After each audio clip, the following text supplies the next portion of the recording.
Howdy, folks. Good afternoon. I would like to tell you a little bit more about cow-free proteins.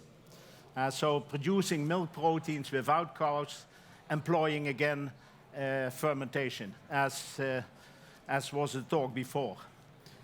I need a zipper.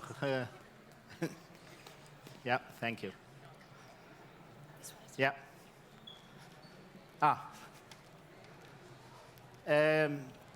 These are some of the topics I want to address. I want to tell a little bit about the dairy market, also about the negative aspects of dairy, producing milk and subsequently dairy.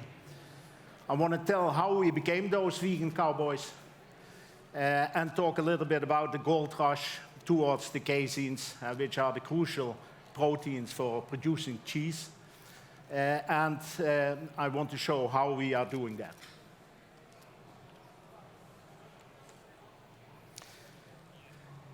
Dairy is a huge market.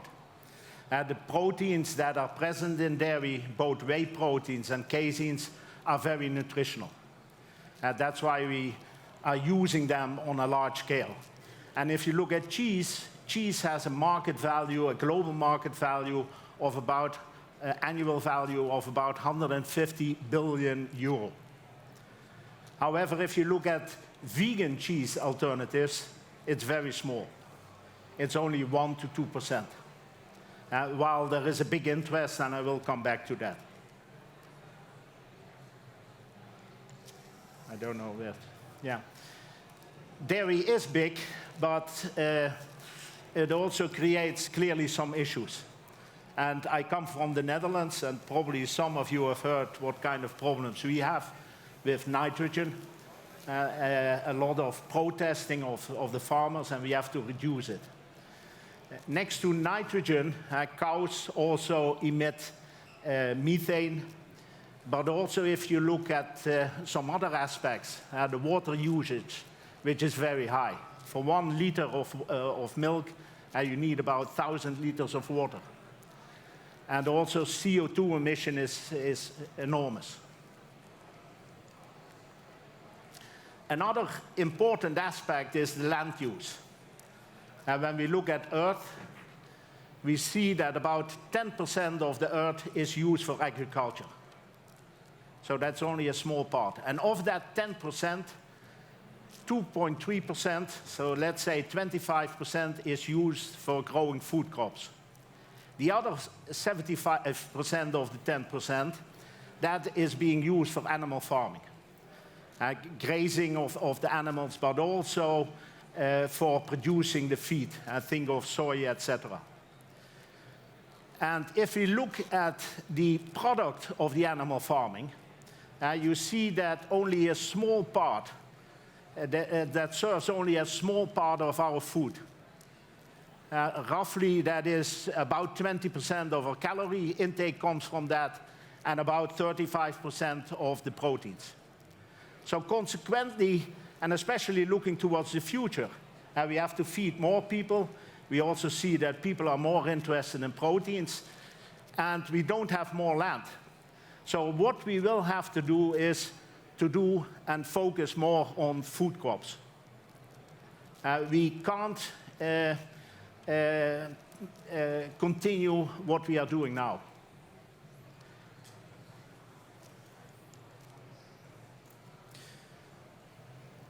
The founders of those vegan cowboys were also the founders of the vegetarian butcher.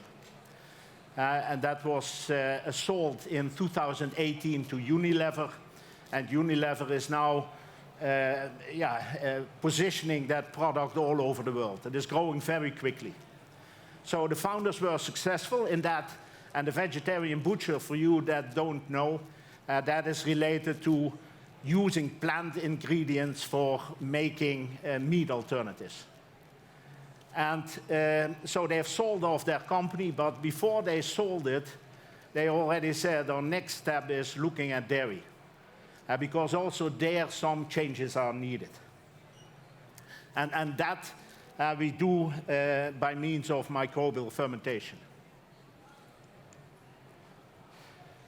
When we look at dairy, when we look at milk production, we have seen many changes over the past. I'm somewhat older than most of you here. I myself, I even have been doing the hand milking. But what we have seen is we have gone from hand milking to machine milking to robotics. And we believe it is time now to take the next step, to take the cow out of the production system and make it more sustainable, make it more animal friendly. And you also saw the name there, Margaret. We have also called our cow the Iron Lady Margaret. I told you before, when you look at milk proteins, they are generally two classes. You have the whey proteins and the caseins. The caseins are about 80% of the milk proteins. And the caseins are the one that gives structure and are the key proteins for cheese.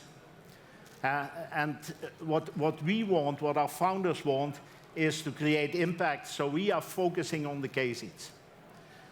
And I told you before about the vegetarian butcher. What they were doing is using existing plant-based ingredients to make meat alternatives.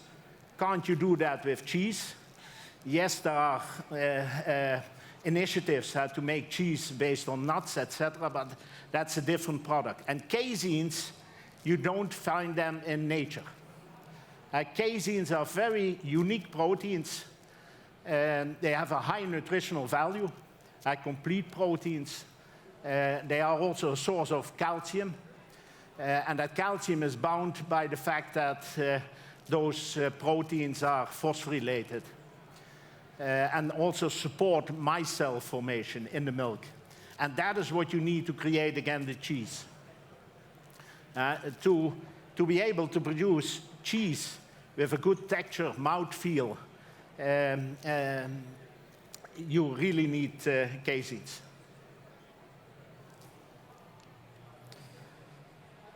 During the last years, several consumer surveys have been executed, asking especially people who have an interest in plant-based products, who are vegetarian or flexitarian, what do you miss most? And what comes up every time is cheese. There are no good cheese alternatives. So clearly an unmet need.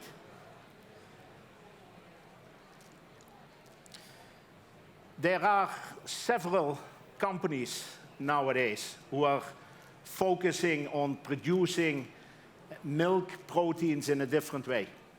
So we are not alone. And I think if you look at the complexity of it, and I can't tell all of the complexity behind it, but I think that is good. Ultimately, I think we need to help the community to be able to achieve this. Because we are looking at commodity proteins, and ultimately we have to produce them in the most efficient way. And some companies are using also microbial fermentation, some are looking at whey proteins, some are using even mammary gland cells to produce these proteins, and some others are expressing it in plants. We are going for the microbial fermentation. In a nutshell, this is what we are doing. You need molecular biology, you need fermentation, you need application development, and also purification and analytics. So we take out of a library, we know what kind of a nucleic acid structure we need and order.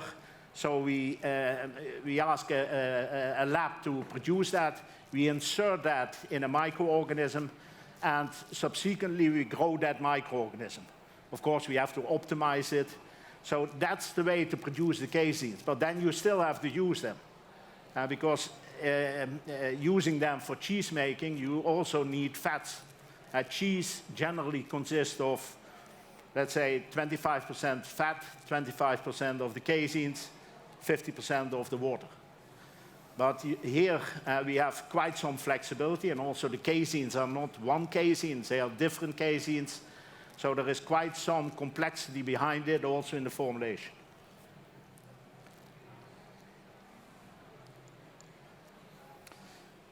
So how do we do this? We started in 2020, beginning of 2020. And what we recognizing that it is quite a challenge, we decided to buy an existing company who was focusing on pharma proteins, human proteins, human-based proteins for Gaucher disease, for Pompe disease, and we acquired that company. So really a group with expertise. Here you see the group. We have extended it. Nowadays we are with 25 plus people in the various fields. A cowboy needs a horse. Here you see some of our workhorses. Fermenters, different size, lots of screening, but also upscaling.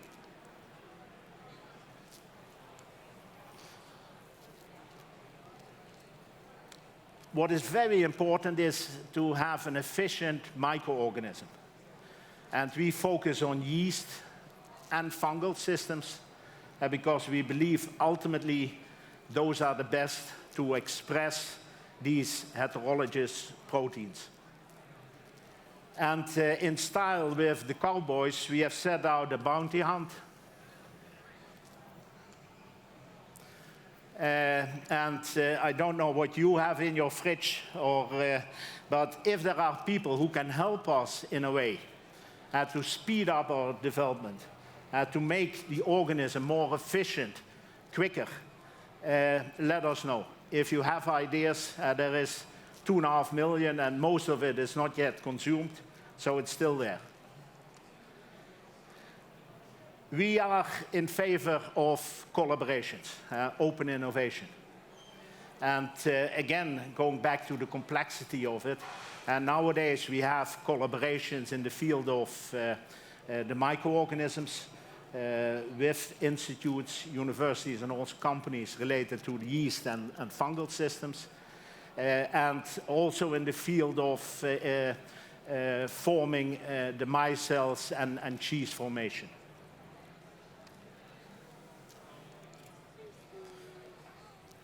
That's depicted here in this slide. I think also the previous speaker mentioned it, and especially here it is very relevant. We are constructing a GMO, a genetically modified organism, because we are inserting a gene from a different organism in a microorganism. So we have to show that it is safe for use. And we now see the first approved examples in the States. But here in Europe, for these type of commodity proteins, we haven't seen them yet. And also the regulatory track here in Europe is much more difficult than in the States. So it's likely that most of the companies who are doing similar work will first launch the product in the States versus here in Europe. And if you, quite some years are required for that. Even the regulatory track here in Europe, it's at least 2 years. So when we look at launching something here in Europe, it probably will take another 4 to 5 years.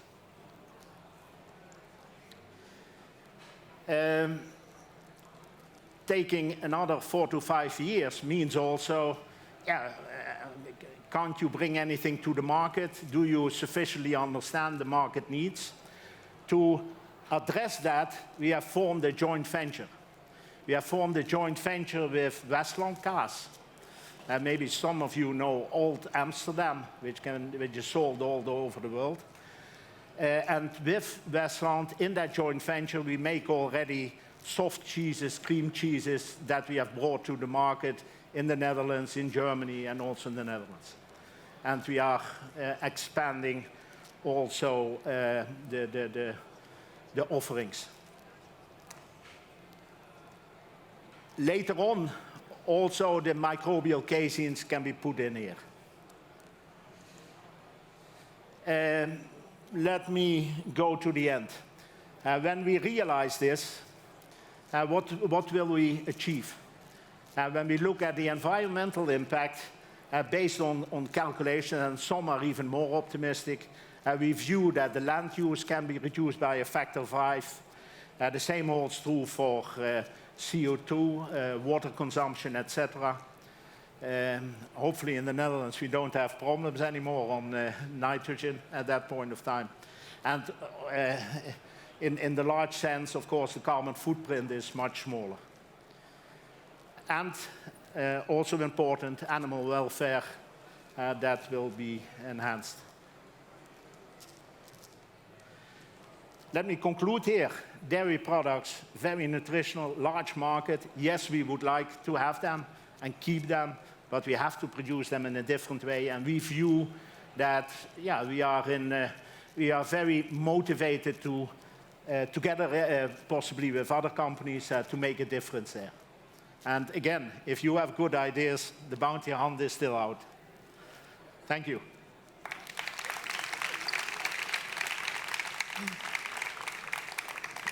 Now, Will, I have several questions to you. My first question is, what's the most exciting development in the manufacturing of vegan cheese over the past 2 or 3 years?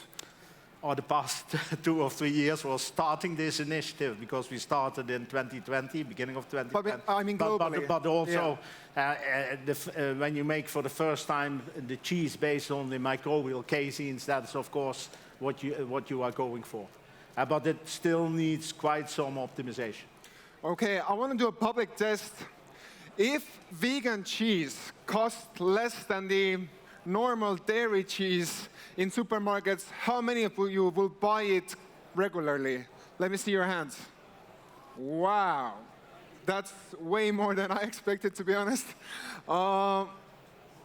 Well, we have a great audience in Tartu. You can't complain about that. I wanted to ask you a personal question as well.